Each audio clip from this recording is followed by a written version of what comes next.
Good morning. Welcome to GCSC Corporation Catchup. My name is Jonathan Hudson. Joining me, as always, is our Superintendent of Schools, Dr. Harold Olin. Good morning. Good morning. Thanks for having me. Happy to be back in school. Obviously, last week we had just insane weather. You know, it's one of those things where they say it's coming and you don't believe them, and then it happens and you go, oh, well, okay. Yeah, last week was brutal, and we followed that forecast for many, many days. And in fact, we sent something out to all GC parents on Thursday, letting them know that we're going to send devices home with our elementary kids, which we normally don't do, in anticipation of likely having some e-learning early in the week. Now, what I was hoping would be one day ended up being 3 days of e-learning. Of course, Thursday we had the 2-hour delay, and Friday, despite it being a little cold, I thought it was time for us to be back in school for a full day. So it was a challenging week. So along those same lines, challenging week for sure, but we definitely got through it. So synchronous versus asynchronous days, the state allows only so many asynchronous. Correct. So can you kind of explain the difference between that and the expectations of our students should this occur again, because we're only in early February? I've seen the evolution of this over the last decade. Initially, when the state allowed for e-learning days, there were no stipulations on how many days we could have and what those looked like. And then we had some really rough weather in portions of the state where you had school corporations that were spending well over a week in an e-learning environment. So then the state did step in and say you can have 3 asynchronous learning days per year. And I want to define that. By asynchronous, that allows teachers to post tasks to a learning management system. For us, it's usually Google Classroom. Other corporations may pay for something like Canvas. But you can post an assignment that's there, and then students can respond to that on their own time. So they don't have to have a connection with teachers for that to happen. The state does not have a limit on how many synchronous e-learning days you have, which means that's a time when teachers and students are connecting through the device, that new learning is taking place. Teachers have an opportunity to explain content. There are office hours that take place. So we had used 2 of our asynchronous learning days because of the professional development days we had earlier in the year, one in that first quarter, one in that second quarter. Well, we have a 3rd e-learning day, a 3rd professional development day with e-learning attached to that, scheduled for April. We want to make sure that we're preserving that day. Therefore, we had to give some clarification to our staff as well as our students and parents that the e-learning days we had last week were going to be synchronous, i.e. teachers are going to connect with students. There's going to be new learning that is taking place. Teachers are going to have office hours. And, it's tough to switch very quickly, but we do have limitations on that. If you have more than 3 asynchronous learning days, it impacts funding that comes from the state. Obviously, we don't want to mess with that. Yeah. And then with the synchronous learning days, which you guys did really well, we got a lot of heads up. Because in that scenario, we obviously have to plan a little bit more. Yes. So if weather does like that occur again, then we can kind of expect maybe a synchronous learning day to be called maybe particularly early, you think? Yes. Okay. And that's always the goal. I mean, trust me, in my seat, I never pleased everybody with what I call, and I tried to, certainly we're going to look at the roads, we're going to look at the temperatures, which were crazy low air temperatures and wind chill. And despite the fact that we provide transportation for all students, or we offer that, we know that it would have been tough for kids to be out at bus stops, because if you walk our city streets, you know that some of our sidewalks still are not clear. So there are a lot of factors that we take into consideration there when we are delaying or canceling, and then what type of learning environment it's going to be for us. So it's a lot to consider, and we're trying to make the most of a bad situation. 50s next week is what I'm saying. So that puts a smile on my face. Welcome those warm temperatures. It'll feel like 80 degrees, so no one's complaining there. I was wondering if the snow was going to melt before like spring break, so this feels pretty good. Yeah, I think we've had over 3 weeks below freezing, so it's tough for things to freeze. Yeah, it is tough. To unfreeze, yeah. So obviously next up here, we now know all of our teachers of the year, so I'm going to run through there and give them a huge shout out because they are outstanding educators. Here at the high school, Mr. Brent Oliver has been selected as our teacher of the year. He teaches English. At the junior high, we have Grant Wood. He teaches math. Jessica Torres is at GIS, and she is a resource educator. Natalie Rossi is at MIS, and she is a resource. Chrissy Heller is at Eden, art, music, and PE, so multi-category there. Anissa Gross, who I've met before personally, is at Harris, wonderful longtime teacher. She's 3rd grade. Erin Stevens is at JBS, doing PE. And then lastly, Bree, you'll have to help me with this one. Breck Buell, is at Weston, and she's 3rd grade. So congratulations to all of our Teacher of the Years. I know in radio TV, we look forward to making those videos. So Dr. Olin, your thoughts and congratulations to these Teacher of the Year? Well, I do know all 8 of them. I've seen them working with students. I know the way that they're respected by their peers, and certainly each building goes through a process to identify that individual, and I'm not surprised by any of the 8 who are on that list. And you know, I have the privilege of being able to review those portfolios that are turned in as we determine who that Greenfield Central Teacher of the Year is going to be, and then we submit that name to the state. We ask teachers to reply to it's either 5 or 6 questions, and then we base that off of a rubric, how we score those.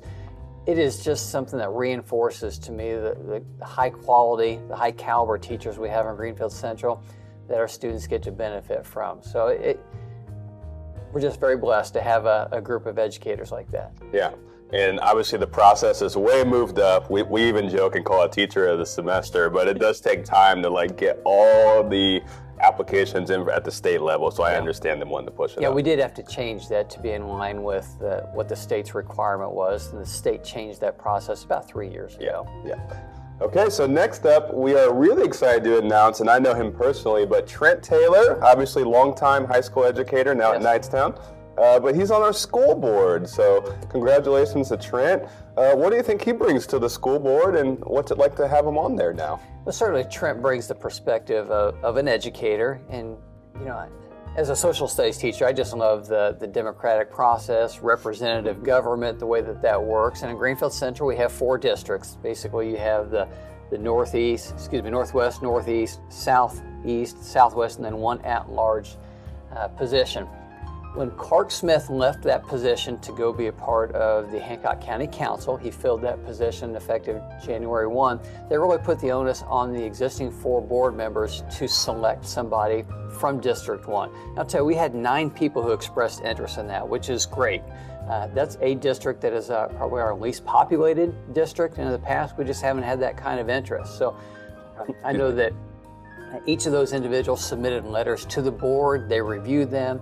They did speak to them in some small groups, and then brought a few in for an interview, and Trent was the one that they selected from that.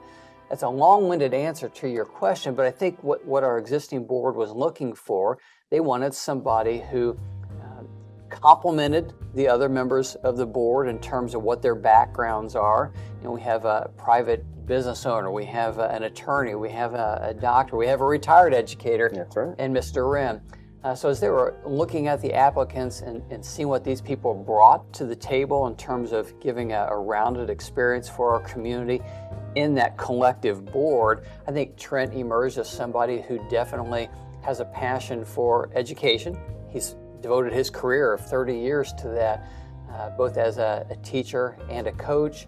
He had 2 children who went through our school system, I believe their entire school system. So I think he's a natural fit for that. Now, clearly he will fill that role, which is for the calendar year 2026. And if he wants to run again, he will have to submit his name for the ballot this summer, because that'll be on the ballot in November. But certainly happy to see Trent there. I've known Trent, being in this district for 26 years now. Trent is a person of great energy, loves kids, and really wants what's best for them. So I think it'll be a natural fit for him. Yep. Also very funny. That he is. He is very humorous. Every time I see him, he always has me laughing. So now moving forward, a couple more things quickly. The school calendar. So you did push that out and you asked for feedback. We did. So what has that process been, and have people given you feedback? Another thing that we do on an annual basis, and we typically do that toward the end of the year, December, January, start to put some calendar drafts out there. We let our Classroom Teachers Association look at that. We do share a draft with the board, then we put it out for the public to make comment. We collected 67 comments on that. But when you consider that we have 4,200 kids and 600 staff members, we felt like we want to hear more. We heard in those 67 comments, we had a lot of the same themes we've heard over the last couple years. We have some people who are very passionate about a 2-week fall break. We have some people who'd like to see us move away from a 2-week fall break. A lot of our educators want to make sure we start our semesters on a shortened week for students. Everybody wants to be done before Memorial Day. Nobody wants to go to school in July. So there are some restrictions on what that calendar can look like. But going back to the 67 comments we received, we have those all documented. We'll share that with the board in Monday's board meeting. But we decided we wanted to get greater feedback because of the sheer number of people that we have here.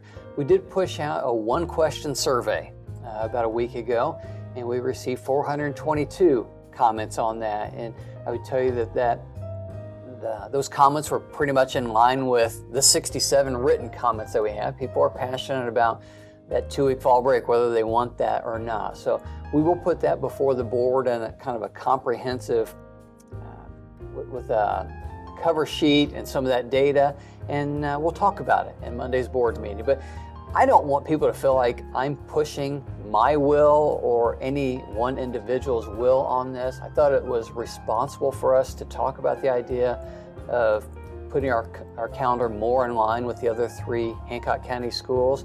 I think it benefits us in 2 ways. It benefits us that we have many teachers who live in other portions of the county that their kids may go to Mount Vernon, New Palestine, or Eastern. If we can take that obstacle away, we do believe that will help us retain staff members here. The other piece to that is we're opening the Career Center next year. It would be nice if we had a lot of commonalities in our school calendar. So that was really the onus of what put the draft out there initially, but we'll certainly look at the feedback from the community and we'll make a decision we think is in the best interest of Greenfield Central. And do we have a timeline on when we really need to kind of have that figured out? And when will the public kind of know the official? Well, we'll definitely have that done. Of course, the board would have to take action on that. Correct. We'll definitely have that done by March if we follow the timeline that we have followed in the past. And you think about even from March to starting school in August, that still gives families 17 months advance notice before the first day of school in the fall of 2027. That seems like a long time, but if you've got a timeshare or you're planning vacations in advance, you need to have that type of notice. That's what we're trying to do to help our parents have that kind of notification. All right. Well, I'm sure as more information becomes available, you'll let us know that. Yep. I'm sure next time we meet, maybe we'll be closer. So we'll have to see. And then just to wrap up here, do you have any just winter extracurricular highlights here that you would like to share? I went to the girls' basketball sectional last night. The girls won their first round game against Muncie Central, which means they'll play again on Friday. Hoping that we can get a victory there against Anderson, and then likely playing probably Pendleton in the final game. I mean, they're clearly the best team, they're pretty stacked. At least from the regular season. What I'm proud of with that team, obviously we do have Joanne Jones as a senior who's overcome some injuries the last couple years. It's been great to see her on the floor. She probably has the best mental attitude of anybody I've ever seen on the basketball floor. She's just so positive out there. But that girls basketball team is very young. They work hard. Games have been close. I think they can compete with anybody. That's been fun to watch. In the same way, I would say our boys program, though they're right about 500 with their record, they do compete. They play hard. And those are 5 guys who are starting that didn't see playing time last year. Yeah, so they jumped right in. Coach Wayer's done a nice job with them. Of course, I love seeing our cheerleaders at all these events. Not only do they support us in the games, but they have their own competitions that they've been doing quite well. Now headed to Florida as we speak. They are. So I'm very proud of them. I got to tell you, shout out to the pep band. Yes. When you go to a game, loud. When they're there, it is loud. It really changes the feel energy of that game. Yeah. So Chris Wing, Mr. Crowder, the rest of that team that go there and support our kids, I love it. Performing arts, looking forward to spring musical coming up. I know that they'll start practicing that soon. Mr. Dahlstrom does a fantastic job with that group. We got our indoor percussion, indoor winds, swimming team. Yeah, going for sectional number. Who knows how many? 14. For 14 consecutive years. The girls, and of course the boys have got a lot of strong athletes there. The wrestling team, a lot of kids advanced to regionals. So a lot of good things happening here at Greenfield Central. Not to mention the VEX robotics team that will continue to represent us well. So it's an exciting time of year. Yes, it definitely helps this bad weather that we're having to have so much going on. So 50s next week. So hopefully we can have a fake spring and get us to spring break with no more weather. Regardless of what Puxatawny Phil said. Yeah, exactly. Yeah. He doesn't call the shots as far as I'm concerned. Dr. Olin, thank you so much. Thanks for having me. Thank you guys for watching. Remember to stay connected with the corporation. We will see you next time on GCSC Corporation Catch Up.